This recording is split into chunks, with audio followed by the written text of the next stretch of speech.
ವರಮಹಾಲಕ್ಷ್ಮಿ ಹಬ್ಬಕ್ಕೆ ಮನೆ ಕ್ಲೀನಿಂಗ್ ಕೆಲಸ ಅಂತ ಶುರು ಮಾಡಿದ್ಮೇಲೆ ನಾನು ಯಾವುದೇ ವೀಡಿಯೋನ ಅಪ್ಲೋಡ್ ಮಾಡೋಕ್ಕಾಗಿಲ್ಲ. ಯಾಕಂದರೆ ಕ್ಲೀನಿಂಗ್ ಕೆಲಸ 4-5 ದಿವಸದಲ್ಲೇ ಮುಗ್ದೋಗುತ್ತೆ ಅಂದ್ಕೊಂಡಿದ್ದೆ. ಆದರೆ ಮಿನಿಮಮ್ ಅಂದರೂ ಒಂದು ವಾರನೇ ಹಿಡಿಯಿತು. ದುಮ್ ಗುಡಿಸೋದೇ ಆಗಿರ್ಬೋದು, ಪಾತ್ರೆ ತೊಳೆಯೋದೇ ಆಗಿರ್ಬೋದು, ಮತ್ತು ಅದೇ ಪಾತ್ರೆಗಳನ್ನ ಜೋಡಿಸೋದೇ ಆಗಿರ್ಬೋದು, ಈ ರೀತಿ ಕೆಲಸಗಳಿಂದ ಟೈಮ್ ಓದಿದ್ದೇ ಗೊತ್ತಾಗಲಿಲ್ಲ. ಆಮೇಲೆ ನನ್ನ ಮಗಳು ನೆಕ್ಸ್ಟ್ ವೀಕ್ ರಾಖಿ ಹಬ್ಬ ಇರೋದ್ರಿಂದ ತನ್ನ ತಮ್ಮಂಗೆ ಅಂತ ತಾನೇ ಕೂತು ರಾಖಿನ ರೆಡಿ ಮಾಡ್ತಾಯಿದ್ಲು.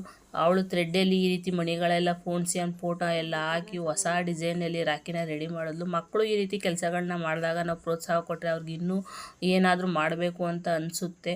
ನಾವೆಲ್ಲ ಚಿಕ್ಕವರಿದ್ದಾಗ ಅಂಗಡಿಯಿಂದ ರಾಖಿ ತರ್ತಿದ್ವಿ, ಕಟ್ಬಿಟ್ಟು ಹಬ್ಬನ ಆಚರಿಸ್ತಿದ್ವಿ. ಈ ರೀತಿ ರಾಖಿ ಮಾಡೋದು ಕೂಡ ತುಂಬ ಖುಷಿ ಕೊಡುತ್ತೆ.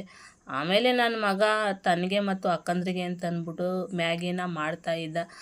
ಅವನೇ ಕಾಫಿನೂ ಮಾಡ್ಕೊತಾನೆ, ಒಂದೊಂದ್ಸಲ ಮ್ಯಾಗಿನೂ ರೆಡಿ ಮಾಡಿಬಿಡ್ತಾನೆ. ಈ ರೀತಿ ಸಣ್ಣ ಪುಟ್ಟ ಕೆಲಸಗಳನ್ನ ಚಿಕ್ಕ ವಯಸ್ಸಲ್ಲೇ ನಾವು ಕಲಿಸೋದ್ರಿಂದ ಅವರು ಕೂಡ ಬೆಳೀತಾ ಯಾವ